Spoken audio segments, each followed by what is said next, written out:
नमस्कार। जगत गुरु भगवान श्री कृष्ण जी के चरणों में कृतज्ञतापूर्वक वंदन करता हूँ।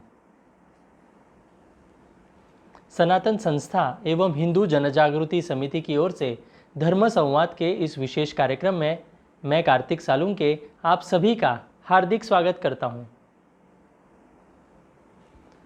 बंधुओं, हम सभी को आनंद प्रदान करने वाले और सभी विघ्नों को दूर करने वाले भगवान श्री गणेश जी का उत्सव 22 अगस्त से प्रारंभ हुआ है। कोरोना महामारी के इस काल में हमारे सामने जो समस्याएं निर्माण हुए, तो उससे लड़ रहे सभी भाविकों में श्री गणेश जी के आगमन से उत्साह का वातावरण है। लेकिन प्रतिवर्ष हिंदुओं के त्योहारों को लेकर जिस प्रकार धर्म विरोधी या ये जो सेकुलर पंथी जो लोग हैं, ये जो कम्युनिस्ट है, तो ये हर समय ये आरोप करते रहते हैं। किसी न किसी प्रकार से इनका हमारे हिंदुओं के त्यौहार के ऊपर ये कुछ ना कुछ तो गलत बातें बोलते रहते हैं। तो इस वर्ष भी ये चल रहा है। ये धर्म विरोधी जो है, इनका प्रचार ये गलत तरीके से आज भी अभी ये कर रहे हैं। कोरोना की आड़ में ये धर्म विरोधी आरोप अभी तक लगा रहे हैं। तो ये आरोप में इनकी वास्तविकता क्या है और ये किस प्रकार से इन आरोपों में कुछ तथ्य है या नहीं है, ये सभी बातें आज हम जो गणेशोत्सव पर आयोजित हमारा ये विशेष धर्म संवाद है, इसमें हम जानकर लेने वाले हैं। हमारे साथ हिंदू जनजागृति समिति के राष्ट्रीय मार्गदर्शक सद्गुरु डॉक्टर चारुदत्त पिंगले जी हमारे साथ उपस्थित है। नमस्कार सद्गुरु डॉक्टर पिंगले जी। नमस्कार कार्तिक जी।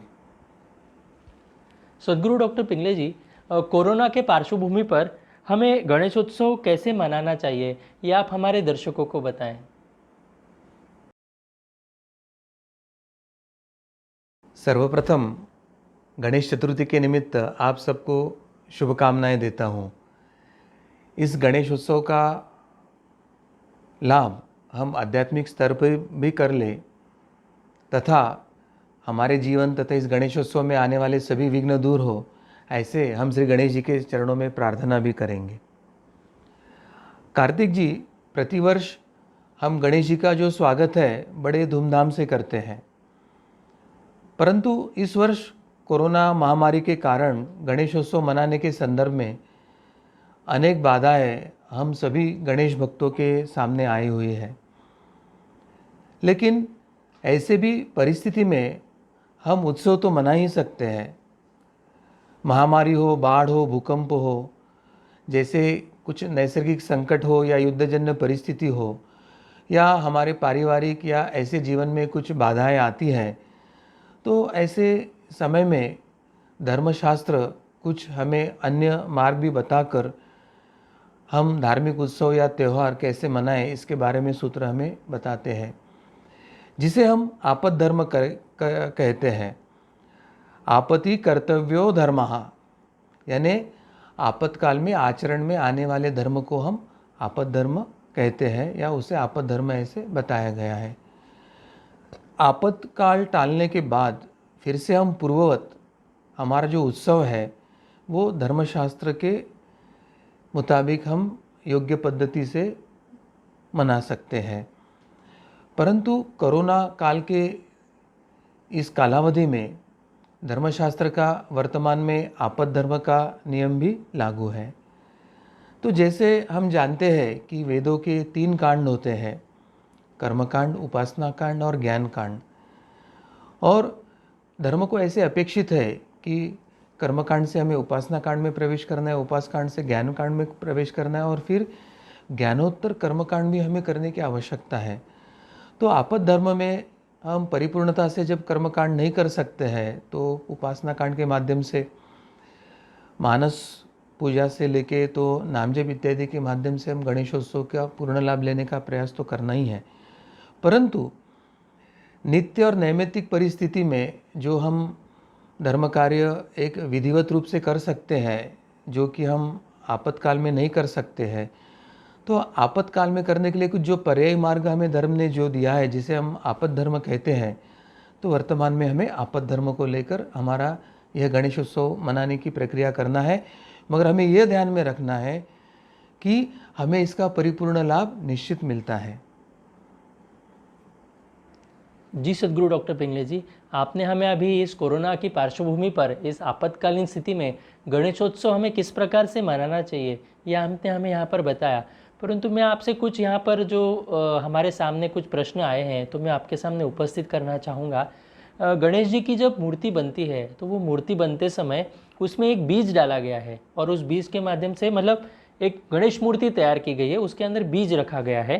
तो इस बीज मिलाई हुई मिट्टी की मूर्ति घर लाकर उसकी एक प्लेट में स्थापना करें और उस पर पानी डालकर मूर्ति का विसर्जन करें, तो जिससे मिट्टी पिघल जाएगी और उसमें से बाद में एक उस बीज से एक पौधा आएगा। तो ऐसे मूर्ति के ऑनलाइन मोल्ड भी उपलब्ध है। तो ऐसे आह्वान अभी के वर्तमान समय में हो रहा है, तो लोगों को भी इसका आकर्षण लग रहा है। तो इसके संदर्भ में आप हमें क्या बताएंगे? कार्तिक जी, सर्वप्रथम हमको यह देखने की आवश्यकता है कि ऐसे आह्वान करने वाले क्या लोग सही में धर्मपरायण या धर्म पर आस्था रखने वाले हैं क्या। सबसे पहले यह बात देखने की आवश्यकता है। दूसरी बात यह देखने की आवश्यकता है कि यह जो आह्वान करने वाले लोग हैं क्या सही में उनका पर्यावरण पर प्रेम है क्या, और पर्यावरण रक्षा तथा पर्यावरण प्रदूषण के संदर्भ में वे वर्ष भर अन्य क्या उपक्रम चलाते हैं, या जो अन्य घटक इन पर्यावरण चाहे जल वायु हो इसके प्रदूषण के जो अन्य घटक है तो उसके संदर्भ में ये तथाकथित जो पर्यावरण प्रेमी है या पर्यावरण रक्षक है तो वो साल भर इसके संदर्भ में क्या उपक्रम करते हैं, वो उनकी भूमिका हमें समझ कर लेना होगा। और उसके बाद यह आह्वान करने के पीछे सही में पर्यावरण प्रेम है या हिंदू धर्म पर आघात करने की उनकी एक मनोवृत्ति है, या वे उस विचारधारा से आते हैं जो हिंदू धर्म पर निरंतर आघात करते हैं। और इसी पर्यावरण चाहे जल हो या वायु प्रदूषण हो इसके संदर्भ में जब इस्लाम या ख्रिस्ती धर्म के कुछ घटक उभर कर सामने आते हैं तो उस समय क्या ये इस्लाम या क्रिश्चियन धर्म विरोधी भी भूमिका लेते हैं या उस समय चुप रहते हैं क्या। तो ये जो आरोप करने वाले हैं और ये जो आह्वान करने वाले हैं उनकी यह पार्श्वभूमि सबसे पहले हमें देखने की आवश्यकता है। और उसके बाद वो जो कुछ आह्वान कर रहे हैं उसके बारे में हमें एक विश्लेषण करने की आवश्यकता है। तो सर्वप्रथम यह आह्वान करने वाले ये वही कम्युनिस्ट विचारधारा के लोग हैं, यह वही सेकुलर विचारधारा के लोग हैं, यह वही नास्तिकतावाद के विचारधारा के लोग हैं जो एन केन प्रकारेण हिंदू धर्म के एक आस्थाओं पर, उनकी त्यौहार संस्कृति परंपरा पर आघात करना चाहते हैं। लोगों के मन में चाहे पर्यावरण या प्रदूषण के नाम पे हो या अंधविश्वास या अंधश्रद्धा के नाम से हो, वो उनको भ्रमित करना चाहते हैं और बड़े मीठी बातों में वो अपना पक्ष रखने का प्रयास करते हैं। तो यही साम्यवादी कम्युनिस्ट या सेकुलर विचारधारा के लोग हैं। और हमने तो यही देखा है कि ये वैश्विक स्तर पर ये कम्युनिस्ट विचारधारा मूलतः तो वो क्रिश्चियन पंथ को ही वो अफीम मानते थे या मज़हबों को ही वो अफीम मानते थे, परंतु पंथ और धर्म का उनको फ़र्क ही पता नहीं था। और पंथ के साथ उन्होंने धर्म को भी अफीम की गोली मानकर भारत में एक साम्यवादी कम्युनिस्ट विचारधारा को स्थापित करने का प्रयास किया। परंतु सनातन धर्म, हिंदू धर्म ये इतना वैज्ञानिक है, उसकी हर बात इतनी वैज्ञानिक है, इतनी मानव प्राणी वनस्पति और ये पंचमहाभूतात्मक जो पृथ्वी आप तेज वायु है आकाश है, ये पर्यावरण को इतनी पूरक है कि इनको धर्म को अफीम कहना ये अपने आप में एक अंधविश्वास है और ये अपने आप में एक भ्रम या षड्यंत्र फैलाने की बात है। यह सबसे पहले हमें समझ कर लेने की आवश्यकता है।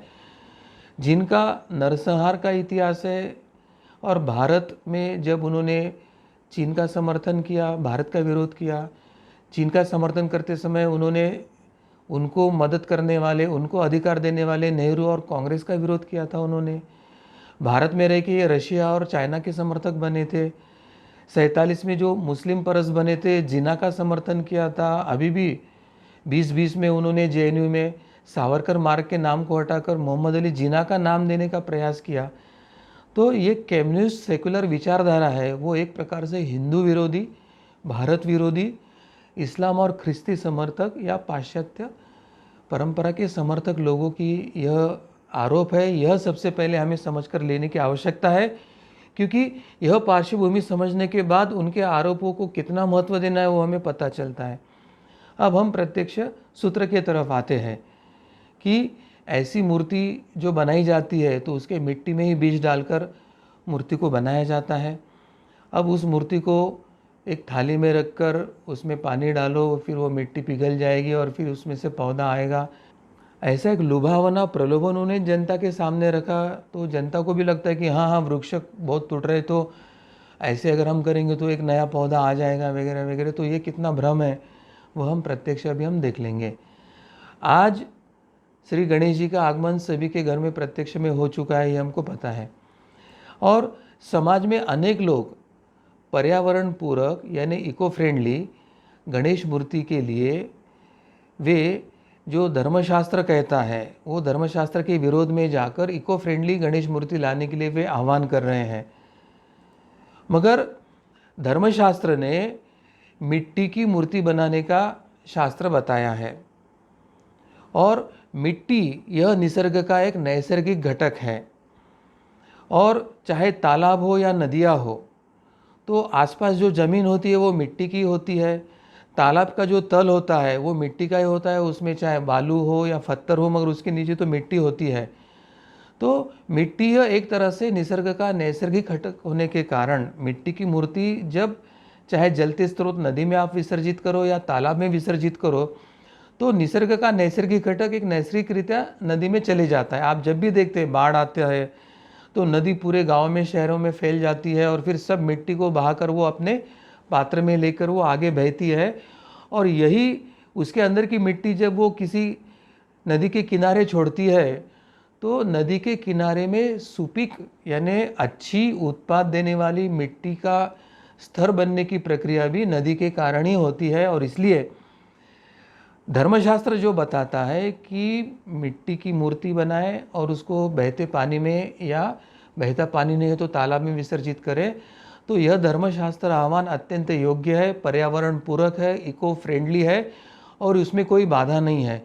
परंतु ये जब से विज्ञान की प्रगति हुई और उन्होंने कुछ आधुनिक केमिकल ऐसे ढूंढे जैसे प्लास्टर ऑफ पेरिस है इत्यादि है, तो इत्यादि कृत्रिम केमिकल्स के आधार पर जब से मूर्तियाँ बनना शुरू हुआ तो उसके कारण निश्चित जल प्रदूषण होता है। और इसलिए सरकार को चाहिए कि धर्मशास्त्र के आह्वान के अनुसार मिट्टी की ही मूर्ति बने, ऐसा एक कानून बनाना अपेक्षित है। और मिट्टी के अलावा प्लास्टर ऑफ पेरिस हो या चाहे कागज़ की हो या अन्य कोई इसकी जो मूर्तियाँ बना रहे हैं वेस्ट प्रोडक्ट से वगैरह, तो ये अशास्त्रीय और धर्मशास्त्र विरोधी मूर्तियाँ बनाने के ऊपर प्रतिबंधित करें, ऐसे कानून बनाए। ऐसी आवश्यकता सरकार के तरफ से है और ऐसा कानून बनाना चाहिए, ऐसी मांग ये पर्यावरण तथाकथित जो प्रेमी हैं उन्होंने करना चाहिए। परंतु ये तथाकथित कम्युनिस्ट जो पर्यावरण प्रेमी है, सेक्युलर पर्यावरण प्रेमी है या जो धर्मशास्त्र विरोध करना चाहते, हिंदू धर्म को विरोध करना चाहते हैं, वो ना तो सरकार को ये आह्वान करते हैं कि प्लास्टर ऑफ पेरिस की मूर्ति बनाने के लिए प्रतिबंधित करने वाला कानून बनाए, कागज़ या अन्य जो अशास्त्रीय मूर्तियाँ हैं जो प्रदूषण करती है वो मूर्ति न बनाने के लिए कानून बना जाए, तो वैसे वो प्रयास न करते हुए लोगों के अज्ञान का, लोगों के कानून के संविधान के प्रति अज्ञान का, अशिक्षित होने के कारण उनके अज्ञान का लाभ लेकर और फिर पर्यावरण प्रेम, जल प्रदूषण, वायु प्रदूषण ऐसे लुभावने शब्दों का वापर करके वो समाज को गुमराह कर रहे हैं और एक प्रकार से सनातन धर्म परंपराओं पर वो आघात कर रहे हैं। ये हमें मूल बात समझकर लेने की आवश्यकता है। और ना तो कानून जान रहे हैं ना धर्मशास्त्र जान रहे हैं, और धर्मशास्त्र न जानने के कारण किस प्रकार का कानून करके सरकार ये प्रदूषण प्रतिबंधित कर सकता है, यह पता न होने के कारण सर्वसामान्य हिंदू जो है वो इस आह्वान से भ्रमित होता है। तो इस उत्सव के कालावधि में जो कम्युनिस्ट विचारधारा के, साम्यवादी या सेक्युलर विचारधारा के या जो हिंदू धर्म पर आघात करने की मन में इच्छा रखते हैं, ऐसे एक लुभावने एक आह्वान करके जनता को गुमराह कर कर धर्मशास्त्र विरोधी एक अपप्रकार करने का प्रयास कर रहे हैं। तो उसके संदर्भ में हमने अध्ययन करके उनके विचारों का वैचारिक और बौद्धिक और कानूनी स्तर पर प्रतिवाद करना चाहिए। और श्री गणेश के आगमन, गणेश यह बुद्धि की देवता है, गणेश यह ज्ञान की देवता है, हमें धर्मशास्त्र का प्रसार करना होगा। हमारे धर्मशास्त्र के मुताबिक मिट्टी की मूर्ति ये कितनी योग्य है और ये ना तो जल प्रदूषण करती है ना अन्य कोई प्रदूषण करता है, यह हमको तथ्यों के साथ बताने की आवश्यकता है। पीओपी की मूर्ति, कागज़ की मूर्ति या तत्सम जो अन्य कचरा और वेस्ट प्रोडक्ट से बनने वाली मूर्तियाँ, यह नैसर्गिक घटकों से नहीं बनी, इसलिए इनसे निश्चित जल प्रदूषण होता है। और इसलिए सरकार को ऐसे मूर्तियाँ बनाने के लिए, प्रतिबंधित करने के लिए, कानून करने के लिए बाध्य करने की मुहिम हमको छेड़ना पड़ेगा। और ये जो नास्तिकतावादी है, कम्युनिस्टवादी है, सेकुलरवादी है, इनके इस धर्म के विरोध के जो झूठे अपप्रचार चल रहे हैं और ये जो झूठा लांछन डालकर भ्रम फैलाने की कोशिश कर रहे हैं, उसका बौद्धिक, वैचारिक और कानूनी प्रतिवाद करने की आवश्यकता है। और इसके लिए हम जो भी आवश्यक है वो सभी प्रयास निश्चित करेंगे। जी सद्गुरु डॉक्टर पिंगले जी, आपने जो हमें बताया तो हम सभी को ये ध्यान में आया कि इस ऐसे त्योहारों के समय हमारे धर्म को विरोध करने वाले किस प्रकार से गलत तरीके से आह्वान कर रहे हैं। इसके लिए हम सभी को धर्मशास्त्र क्या है वो पता होना अत्यंत महत्वपूर्ण है। तो वो धर्मशास्त्र क्या है वो अभी हम यहाँ पर समझ कर ले रहे हैं, और साथ ही में ये जो धर्म विरोधी है इनको हमें इसका जवाब भी देना है, और धर्म विरोधी ये कृतियाँ है ये इससे हमें टालना है। तो इसके लिए हम सभी प्रयास करेंगे। इसी प्रकार से और भी कुछ गलत बातें हो रही है तो इसके बारे में भी हम यहाँ पर सद्गुरु डॉक्टर पिंगले जी से हम वार्तालाप करने वाले हैं। सद्गुरु डॉक्टर पिंगले जी, इको फ्रेंडली के नाम पर कागज़ से बनी गई मूर्ति का उपयोग करें, तो ऐसे धर्मशास्त्र विरोधी आह्वान भी अनेक लोग कर रहे हैं। तो इसके विषय में भी आप हमें मार्गदर्शन करें। और सबसे महत्व की बात जो मैंने प्रारंभ में बताई थी कि ये आरोप करने वाले कौन है और उनका मूल उद्देश्य क्या है आरोप करने के पीछे। क्या सही में इनका पर्यावरण पर प्रेम है क्या? सही में जल और वायु प्रदूषण के बारे में ये चिंतित है क्या? और वर्षभर वो हिंदू धर्म के मूर्ति या त्योहारों के अलावा अन्य कौन से घटक जो प्रदूषित कर रहे हैं, इनके विरोध में साल भर क्या करते हैं? अगर इसका इतिहास हम देखते हैं तो ये जो कम्युनिस्टवादी, सेकुलर या नास्तिकतावादी जो है, हिंदू धर्म पर जो हमारे धर्मशास्त्रों को, त्योहारों को विरोध कर रहे हैं, ये जो गटर बिना शुद्धिकरण किए सीधा नदी में या तालाबों में छोड़े जाते हैं, उसके बारे में साल भर कुछ नहीं करते हैं। ये जो केमिकल वेस्ट है जो कारखानों से निकलती है और जो सीधा नदियों में और पानी में छोड़ी जाती है, उसके बारे में साल भर वे कुछ नहीं करते हैं। या बड़े बड़े जो हमारी पवित्र नदियां हैं जहाँ चमड़े के उद्योग चल रहे हैं और वहाँ पे स्लॉटरिंग हाउस से उनका जो वेस्ट है, खून इत्यादि, वो भी तो जाता ही है, परंतु चमड़े के उद्योग में जो केमिकल डाल के उसको स्टैनिंग वगैरह या चमड़ा बनाने के दृष्टि से जो प्रक्रिया होती है, उसका जो वेस्ट है, तो ये जो मूलभूत जल प्रदूषण के औद्योगिक कारण है, वैज्ञानिक कारण है, या विज्ञान के माध्यम से या औद्योगिकरण से जो हो रहा है, या प्रशासन की अकार्यक्षमता से जो गटर या वेस्ट जो सीधा जल में जा रहा है, उसके बारे में वर्ष भर वो कुछ भी नहीं करते हैं। ये उनके प्रत्येक कृत्य से हमें पता चलता है। इसलिए यह स्पष्ट हो गया है कि इनका हेतु ना तो जल प्रदूषण को बचाने का है, ना तो वायु प्रदूषण को बचाने का है। उनका हेतु केवल यही है कि जल प्रदूषण के बुरखे के आड़ में, वायु प्रदूषण के बुरखे की आड़ में वे हिंदू धर्म के आस्थाओं पर, त्योहारों पर, उनकी परंपरा, संस्कृति पर आघात करना चाहते हैं। और इसलिए ऐसे लोगों को कैसे हम कानूनी तौर पे उनको दंडित करें, इसके लिए हमने सरकार पर अभी दबाव बनाने की भी एक आवश्यकता आई है। और इसके लिए हमें संगठित होकर एक बड़ा प्रयास करके सरकार को बाध्य करना पड़ेगा कि वो ऐसे कानून बनाए जो बेवजह हिंदू धर्म पर आघात करने वालों लोगों को दंडित करे। वे डिस्क्रिमिनेटरी है, जिस बात के लिए वो हिंदू धर्म को दोषी देते हैं उसी बात के लिए वो इस्लाम और क्रिश्चियन को दोष न देते हुए वहाँ पर वो चुप्पी साधते हैं।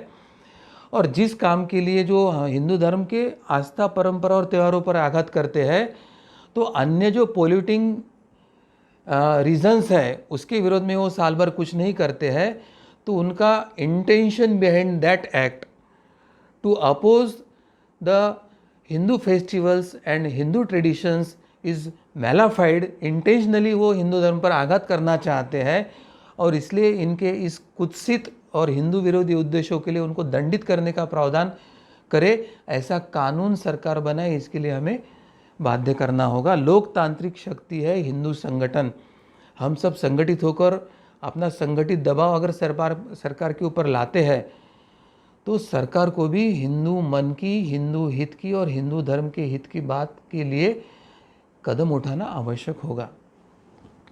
जी सद्गुरु डॉक्टर पिंगले जी, आपने जो तथ्यों के साथ हमें यहाँ पर आंकड़ों के साथ जो हमें जानकारी दी है, तो इससे ये बात हमें स्पष्ट हो गई कि धर्मशास्त्र के अनुसार गणेश मूर्ति हमेशा मिट्टी की बनी हुई चाहिए। तो ये हमारे धर्मशास्त्र में क्या है, और इसी प्रकार से मूर्ति यदि हम स्थापित करते हैं तो इसका हमें आध्यात्मिक स्तर पर लाभ भी होता है।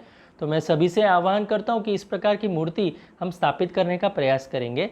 मैं इस प्रश्न को लेकर मैं आगे भी आपसे पूछना चाहता हूँ कि नेशनल ग्रीन ट्रिब्यूनल के खुलासे में ऐसे स्पष्ट हुआ है कि इस प्रकार की कागज़ की जो मूर्ति है तो वो नहीं होनी चाहिए, तो ये हमें पता चला है। परंतु अभी भी वर्तमान में भी सोशल मीडिया पर भी ये कागज़ की मूर्ति जो बनी है तो इसके संदर्भ में प्रचार हो रहा है, और इस मूर्ति का वितरण भी सोशल मीडिया के माध्यम से ऑनलाइन हो रहा है। तो इसके संदर्भ में कोई दंड है क्या? तो इसके बारे में भी आप हमारे दर्शकों को बताएं। इको फ्रेंडली का मतलब है कि पर्यावरण पूरक, पर्यावरण को वो उपयोगी और पर्यावरण प्रदूषण न करने वाला, ऐसे जो कुछ है उसको इको फ्रेंडली कहा जाता है। अब सबसे पहले हमारा जो धर्मशास्त्र है, हिंदू धर्म परंपरा है, वो धर्मशास्त्र कहता है कि श्री गणेश जी की जो मूर्ति है वो मिट्टी की बनाना चाहिए और मिट्टी की बनाई हुई होती है। अब मूलतः मिट्टी यानी पृथ्वी तत्व है और ये हमारे निसर्ग का एक नैसर्गिक घटक है। पृथ्वी, आप, तेज, वायु, आकाश। पृथ्वी तत्व यानी ये मिट्टी, आप यानी ये जल, चाहे नदी हो, तालाब हो या जो प्रकार का जल है वो।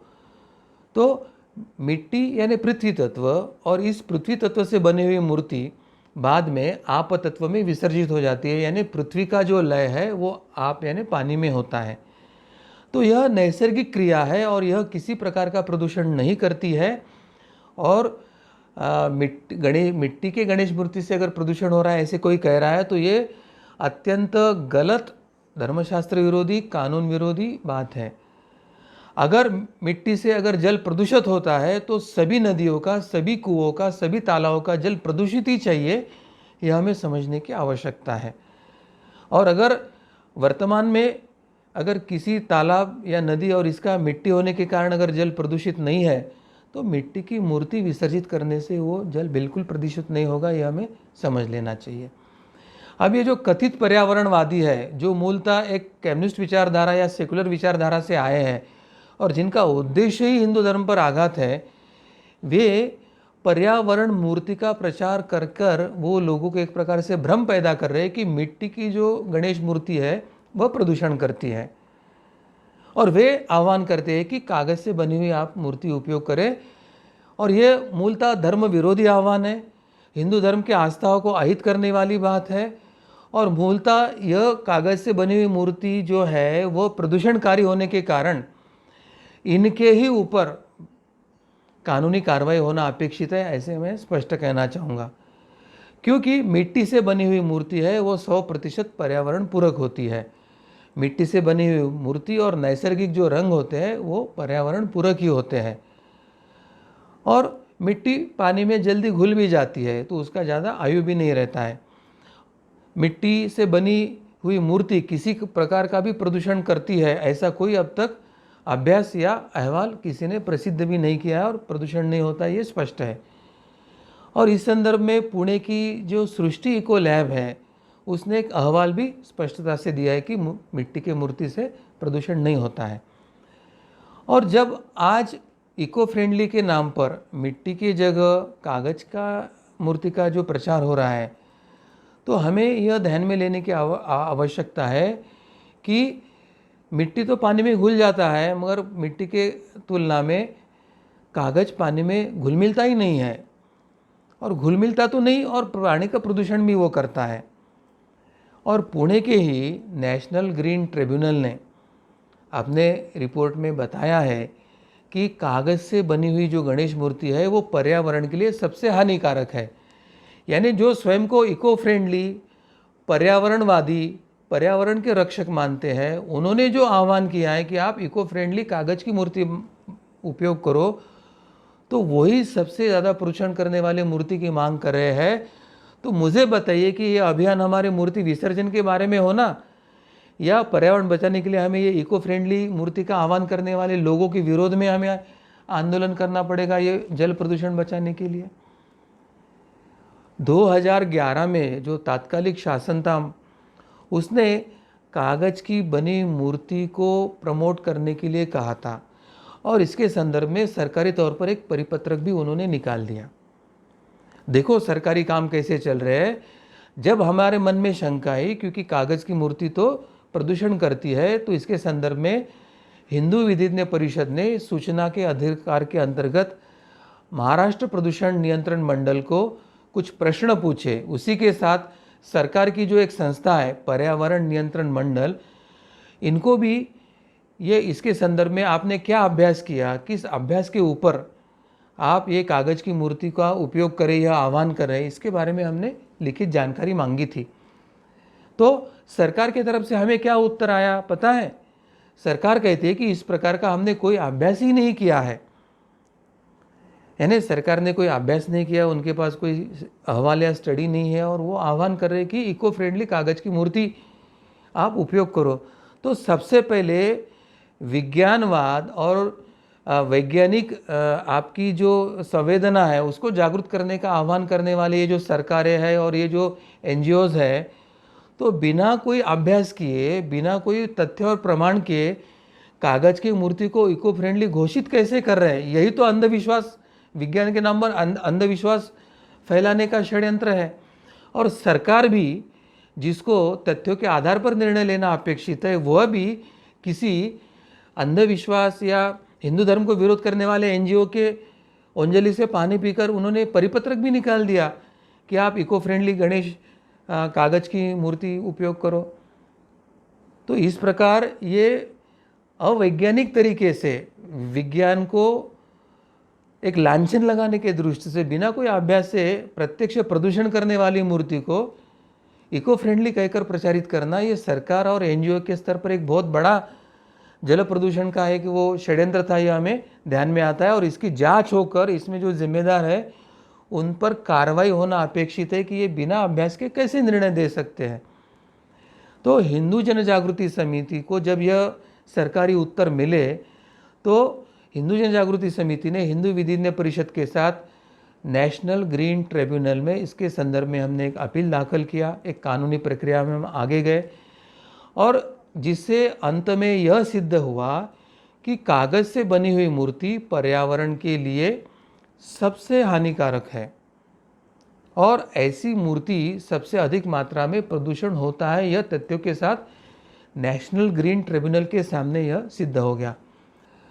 इसके लिए हमने एनवायरनमेंट प्रोटेक्शन फाउंडेशन के जो बी सुब्बा राव थे, इन्होंने जो अपना एक पेपर, एक शोध पत्र बनाया था, जो पेपर प्रेजेंटेशन हमने नेशनल ग्रीन ट्रिब्यूनल में ही दिया था, तो उसके आधार पर यह निर्णय हमें मिला है।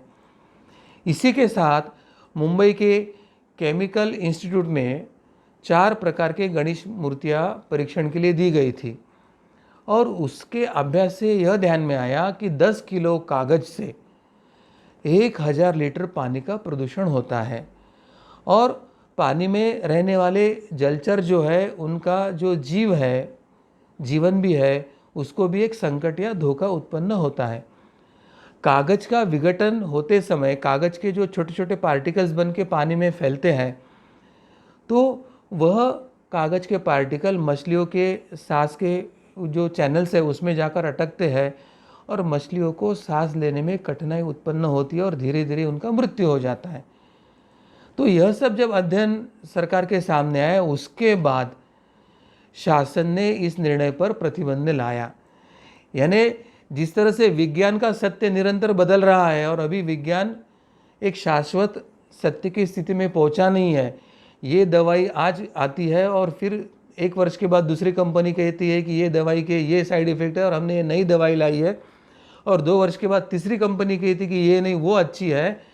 तो ये जो एक भ्रम चल रहा है और विज्ञान के जो सत्य है वो हर साल हर कुछ प्रतिवर्ष में बदल रहे हैं, उसी तरह से शासन भी बिना अभ्यास के निर्णय लेने के कारण उसको भी अपने ही अयोग्य और गलत निर्णय बदलने के लिए बाध्य होना पड़ रहा है। मगर ऐसे प्रदूषणकारी मूर्ति रखने के लिए आह्वान करने वाले शासक या ऐसे प्रदूषणकारी मूर्ति का आह्वान करके इको फ्रेंडली करके प्रसार करने वाले जो एनजीओज हैं, जो तथाकथित साम्यवादी कम्युनिस्ट है और हिंदू विरोध करने वाले हैं, उनको शिक्षा का प्रावधान क्या है? उन्होंने ये जो गलती या ये गुनाह की है उसको क्या दंड होना चाहिए और सरकार ने उसे स्वयं को भी दंडित क्यों नहीं किया और उसको भी दंडित क्यों नहीं किया? यह प्रश्न हमारे मन में अभी भी अनुत्तरित है। तो संक्षेप में क्या है कि धर्म के विषय में अधिकार न होते हुए भी चाहे सरकार हो या चाहे कोई हिंदू विरोधी या कम्युनिस्ट संगठनाएं हो, एनजीओज हो, तो इस प्रकार के वे निर्णय ले रहे हैं और बड़ी बड़ी गलतियां कर रहे हैं और वो जल या हमारी राष्ट्रीय संपत्ति की हानि कर रहे हैं, तो यह एक बड़ी गलत बात है, यह ध्यान में आती है। तो ऐसे प्रसंगों में सभी भक्तों ने, सभी हिंदू धर्मानुयायियों ने एक होकर इसका संवैधानिक मार्ग से, कानूनी मार्ग से विरोध करना चाहिए। ऐसे गलत निर्णय लेने वालों को दंडित करने के लिए कुछ अच्छे कानून बने, इसके लिए सरकार को बाध्य करना चाहिए। प्रशासन और सरकारी यंत्रणाओं को कार्यान्वित करके इनके विरोध में योग्य कानूनी कार्रवाई वो इनिशिएट करे और उनको दंडित हो, यह देखे, इसके लिए हमें कार्य करना होगा। तो संक्षेप में इन सभी अध्ययनों से यही ध्यान में आता है कि धर्मशास्त्र ने जो बताई है कि मिट्टी की मूर्ति होना चाहिए वही योग्य है, वह प्रदूषण नहीं करती है, वह पर्यावरण पूरक है। और फिर चाहे कागज़ की मूर्ति हो, पीओपी से बनी हुई मूर्ति हो, अन्य वेस्ट प्रोडक्ट से बनी हुई मूर्ति हो, जो केवल अशास्त्रीय नहीं है तो प्रदूषणकारी भी है, तो ऐसी मूर्तियां बनाने के लिए सरकार ने कानूनन कदम उठाकर उसको प्रतिबंधित करना चाहिए और सही मायने में जल या वायु जो तत्सम प्रदूषण है उसको प्रदूषण होने से बचाना चाहिए। तो संक्षेप में सारा सार आपने जो प्रश्न पूछा था कार्तिक जी, उससे यही ध्यान में आता है कि उनका उद्देश्य ना तो प्रदूषण बचाना है, ना तो कुछ पौधे वौधे बढ़ाने का है। उनका एक ही उद्देश्य है कि वे चाहते हैं कि ऐसे भ्रम फैलाए ताकि जो अज्ञानी, जिनको धर्म पता नहीं है या जिनको 1947 के बाद धर्म शिक्षा देने के लिए हिंदुओं को तो प्रतिबंधित किया और अल्पसंख्यक के नाम पर इस्लाम और क्रिश्चियनिटी को अपना धर्म शिक्षा देने का प्रावधान रखा था, तो ये सब षड्यंत्र की जो जड़ है वो यहाँ पर ध्यान में आती है और इसलिए हमें धर्म शिक्षा सभी को देने की आवश्यकता है। कानून और संविधान के बारे में भी समाज को अवगत कराने की, अपने अधिकार, फंडामेंटल जो राइट्स है कि हमारे धर्म पालन और धर्मशास्त्र के अनुसार हमारे धर्म पालन के जो अधिकार है उस कर्तव्य और अधिकारों को हम अनकंडीशनली एंजॉय कर सके, ऐसी परिस्थिति निर्माण करने के लिए हमें प्रयास करना होगा और अभी वो समय आया है, ऐसे मुझे लगता है कार्तिक जी। नेशनल ग्रीन ट्रिब्यूनल के खुलासे के पश्चात भी सोशल मीडिया पर कागज़ की मूर्ति बनाने के संदर्भ में प्रचार हो रहा है और साथ ही में ये मूर्ति का कई जगह पर बिक्री भी हो रही है, तो उस संदर्भ में कोई दंड है क्या? तो इसके बारे में आप हमें जानकारी दें। नेशनल ग्रीन ट्रिब्यूनल के खुलासे भी आए हैं। पुणे के कुछ ये जल प्रदूषण के एनालिसिस करने वाले संस्था है या मुंबई के कुछ संस्थाओं में प्रैक्टिकली कौन से घटकों से प्रदूषण हुआ है इसके कुछ हमने प्रयोग भी हुए हैं, ऐसे पहले देखा है। तो कागज़ के लगदे से बनने वाली मूर्ति हो या पीओपी से, यह जो सब मूर्तियां है वो एक प्रकार से प्रदूषण करती है और कुछ बातें हैं जो नेशनल ग्रीन ट्रिब्यूनल में भी खुलासे और तथ्यों के साथ वो स्पष्ट हुई है और उसके बारे में उनका निर्णय भी आया हुआ है और सरकार ने अपने कुछ गलत निर्णय पीछे भी लिया है। तो बड़े मात्रा में पानी के प्रदूषण करने वाली जो कागज़ की मूर्तियां हैं, तो आप कागज़ की गणेश मूर्ति बिठाएं, ऐसे आह्वान करने वाले कोई कम्युनिस्ट या सेक्युलर एनजीओज हो या जो हिंदू विरोधी कार्य करने वाले एनजीओज हो, तो ऐसा आह्वान करना भी गुनाह है। इसी के साथ आप कागज़ की मूर्तियों का प्रमोशन सोशल मीडिया के हैंडल से हो रहा है और जो कानूनी अभी प्रदूषण का घटक है करके मान्य हुआ है, तो ऐसे हैंडल भी गुनहगार है। और अगर ऐसे कागज़ के लगदे की मूर्ति कहीं बनकर बिक्री के लिए उपलब्ध है या बिक्री के लिए यहाँ उपलब्ध है, ऐसी कोई एडवर्टाइज भी उसकी प्रसिद्ध हुई है, तो यह जो कुछ सब हो रहा है वह गुनाह होने के कारण एनवायरमेंटल प्रोटेक्शन एक्ट 1986 के तहत यह एक गुनाह है, अपराध है। इसके तहत स्वयंसेवी संगठन हो या पुलिस हो, प्रशासन हो, उन्होंने स्वयं से इसका संज्ञान लेके, जिसे सू मोटो कहते हैं, उन्होंने इसके विरोध में गुनाह दाखिल करना चाहिए। मगर बहुत बार प्रशासन है, राजनेता है या ये सरकारी यंत्रणा है, ये कम्युनिस्ट विचारधारा से प्रभावित होते हैं और वो इनको दुर्लक्षित करने का भी प्रयास कर सकते हैं। तो सजग हिंदू नागरिक, सजग हिंदू संगठन या एनजीओज़ सरकारी यंत्रणा को ऐसे बातों के विरोध में गुनाह दाखिल करने के लिए बाध्य करें और इसके लिए वे कानूनी अपने हितैषी जो है हिंदू धर्म के लिए योगदान देने वाले जो अपने स्थानिक अधिवक्ता हैं, उनकी भी वे सलाह लें और कानूनी प्रक्रिया कानूनी माध्यम से वे पूर्ण करें और इनको सज़ा हो, उनको दंडित करे।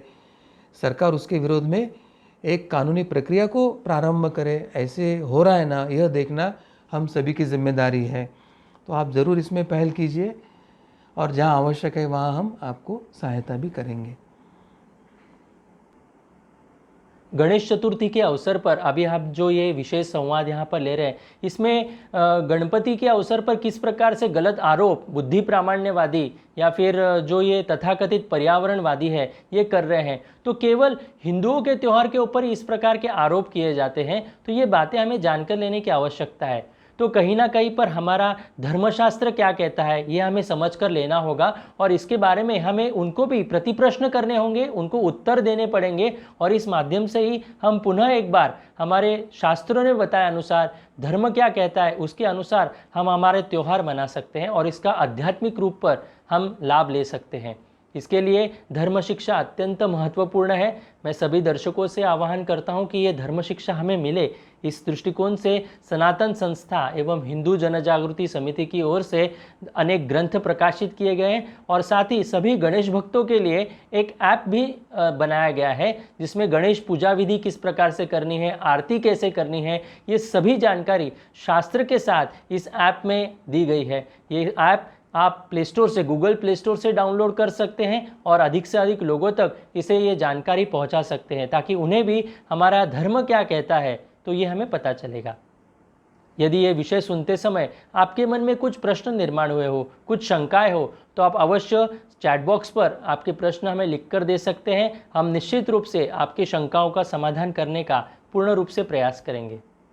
आज के इस धर्म संवाद के कार्यक्रम को हम यही विराम देते हैं, परंतु कल भी हम इसी विषय पर अधिक जानकारी हम लेने वाले हैं। विसर्जन से संबंधित कुछ महत्वपूर्ण सूत्र भी हम समझ कर लेने वाले हैं। तो मैं सभी से आह्वान करता हूं कि ये जो मालिका भी हम ले रहे हैं तो इसमें आप अवश्य सहभाग लीजिए, अधिक से अधिक लोगों तक इसे फॉरवर्ड कीजिए और ये कार्यक्रम देखने के लिए उन्हें भी आह्वान करें। भगवान श्री कृष्ण जी और भगवान गणेश जी की कृपा से ही आज का यह कार्यक्रम निर्विघ्न रूप से संपन्न हुआ, इसलिए उनके चरणों में कृतज्ञता व्यक्त कर आज के धर्म संवाद को हम यहीं पर विराम देते हैं। नमस्कार।